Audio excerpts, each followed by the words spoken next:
আরবিতে নিয়াত না করলে কি নামাজ হবে না?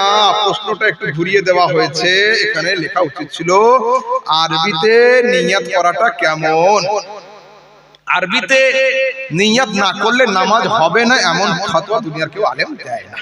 ওকে, দেখুন আরবিতে নিয়াত করা হয় কেন? হাদিসে আছে, রাসূল বলছেন লা ইস্তাকিমু ঈমানু আবদিন হাত্তা ইস্তাকিমা লিসানুহু মা কলবিহি সাওয়া ওয়া কলবুহু মা লিসানিহি সাওয়া।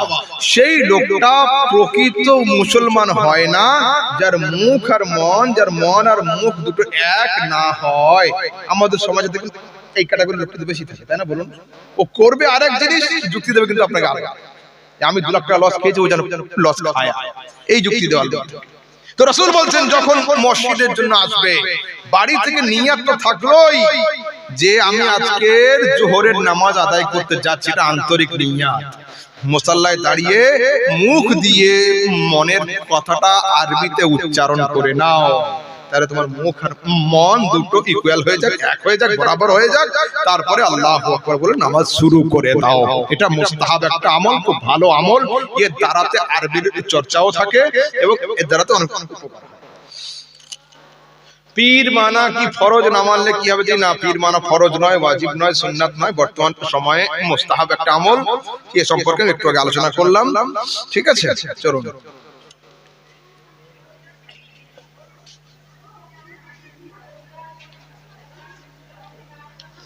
নামাজে হাত বাঁধা কি? যদি এটা সুন্নাত হয় তাহলে এই হাত বাঁধা নিয়ে মুসলমানদের মধ্যে এত দলে দলে বিভক্ত কেন হচ্ছে? কেন হচ্ছে? বিষয় হলো এই, ভারত হানাফি প্রধান দেশ, পাকিস্তান হানাফি প্রধান দেশ, আফগানিস্তান হানাফি প্রধান দেশ, চীনে যে কটা মুসলিম আছে তারা হানাফি, তারপরে সমরকান্দ বুখারা হানাফি, রেঙ্গুন বার্মা হানাফি, বাংলাদেশ হানাফি। সারা দুনিয়ার 75 থেকে 80% মুসলিম হলো হানাফি। তো আমাদের এখানে একটা রীতি চলে আসছে, এখন যুবকরা নতুন করে যদি রীতি চালু করতে চায় তো একটু সমস্যা তো হবেই। যারা নতুন করে এইখানে হাত বাঁধার আমল শুরু করছে তাদেরকে বলতে হবে যে ভাই ফিতনা তৈরি করো না, আমাদের এখানে যেটা চলছে ওল্ড ইজ গোল্ড, এটাই ঠিক আছে। হলো হলো হলো আর তারপরে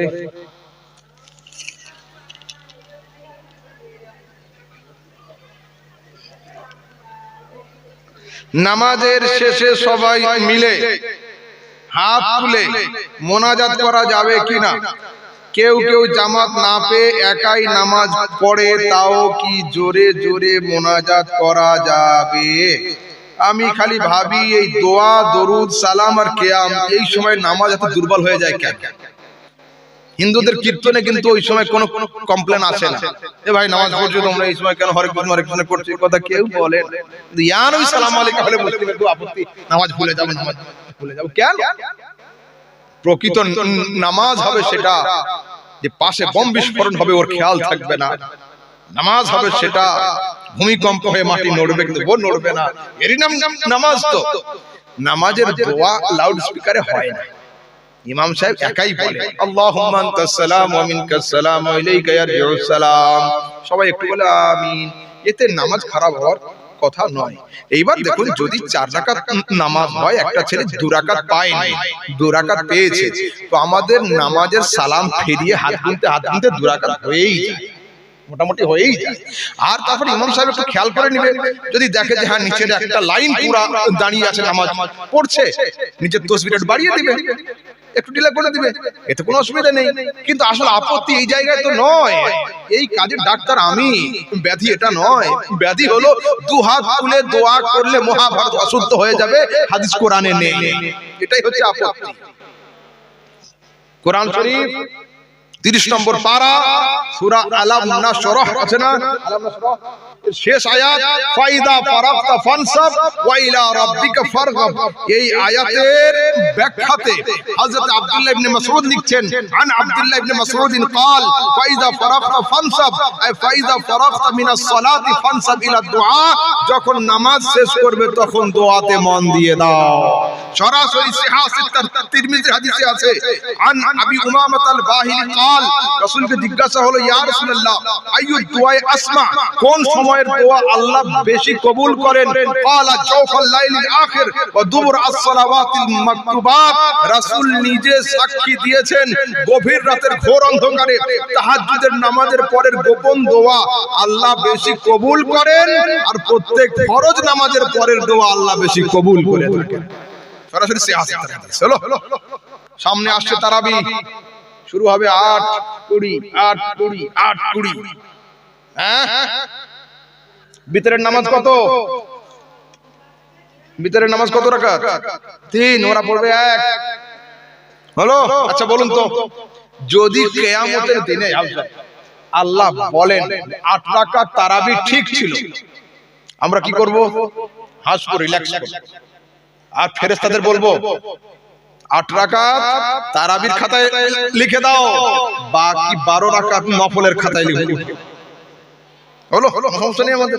আর যদি আল্লাহ বলেন 20 রাকাত ঠিক ছিল, আহলে হাদিস ভাইরা কি করবে? দুটো অপশন, আল্লাহ আরেকবার পাঠাও, পড়ে আসি, আর নয়তো হুজুর আপনি কি ধার দিবেন? ধার চাইবে আমাদের, ধার হবে। সেই জন্য যাওয়ার আগে পুঁজি বাড়িয়ে মক্কা মদিনা সৌদি আরবে এরা দেখবেন সারা জীবন আমলের সময় আমাদেরকে হারানোর জন্য সৌদিকে এরা দলিল করে। সৌদিতে এই হয়, সৌদিতে তাই হয়, হাজী সাহেব এই দেখে এসেছে, ওই দেখে এসেছে, মিলাদ নেই, কিয়াম নেই, দোয়া নেই, সালাত নেই, সালাম নেই। কিন্তু তারাবির সময় সৌদিটাকে দলিল আর বানায় না। কাবা ঘরের সামনে 20 রাকাত তারাবি হয়, নবীর মসজিদে আজও পর্যন্ত 20 রাকাত। 1500 বছরের ইতিহাসে সার্চ করো গোল, মাত্র 2 বার তারাবির নামাজ কম হয়েছে। 1 বছর হয়েছিল অনেক বছর আগে, সে সময় আমাদের জন্মই হয়নি। আর এবছর লকডাউনকে কেন্দ্র করে 12 রাকাত হয়েছে, 8 রাকাত তাও হয়নি। আর সারা জীবন সৌদিতে 20 রাকাত তারাবি হয়। বাস শেষ করি। সভাপতি কি আছেন? আর কারো কোনো প্রশ্ন?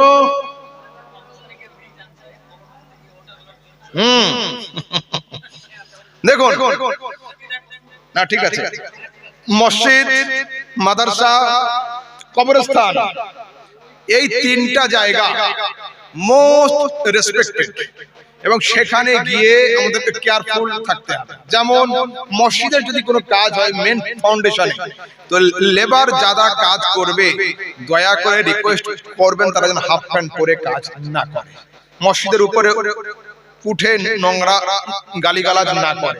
ঠিক তেমন কবরস্থানে যাওয়ার সময় কবরস্থানের সম্মান একান্ত আবশ্যক। নরমাল সময়ে বিড়ি খাওয়াটা আমি হারামের ফতোয়া এই মুহূর্তে দিচ্ছি না, বাট এটাকে আমি একদম মানে কি বলবো জঘন্য কাজ বলে মনে করি। হ্যাঁ, না সব হারাম হবে না, সূত্র আছে।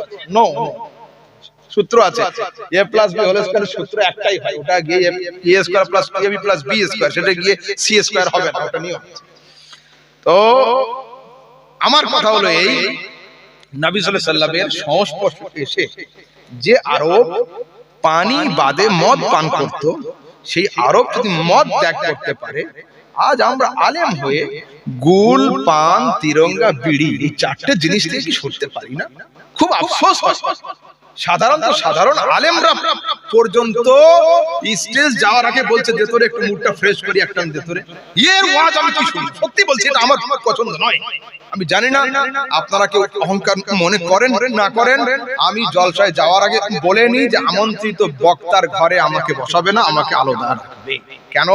সমাজের লোক ওই দিন মানে সমাজের লোক দেখাশোনাতে গিয়ে ছেলেকে অত ফুটিয়ে দেখে না, জলসার আগে মৌলভী সাহেব আর পীর সাহেবকে যত ফুটিয়ে ফুটিয়ে দেখে। তো যদি আমি রুমে বসে এই করি, ওর মনের কাছে আমি থাকবো, সেই জন্য তার যারা সমাজ রক্ষক, আমরা সমাজ চালাচ্ছি, আলেম হোক, পীর হোক, যদি কোনো ব্যাড হ্যাবিট থাকে, প্রত্যেক মানুষের পাপ আছে, ঠিক আছে? মঞ্চে আমি একরকম থাকবো, রুমে গেলে পাপ হবেই সবার ক্ষেত্রে, হাদিসেও আছে। তো সেহেতু এইগুলো লুকিয়ে করতে হবে, সবার সামনে নয়, ঠিক আছে না? আল্লাহ তাবারক ওয়া তাআলা আমাদের সবাইকে হেফাজত করেন। ওয়া আখিরু দাওয়ানা আলহামদুলিল্লাহি রাব্বিল আলামিন। ইয়া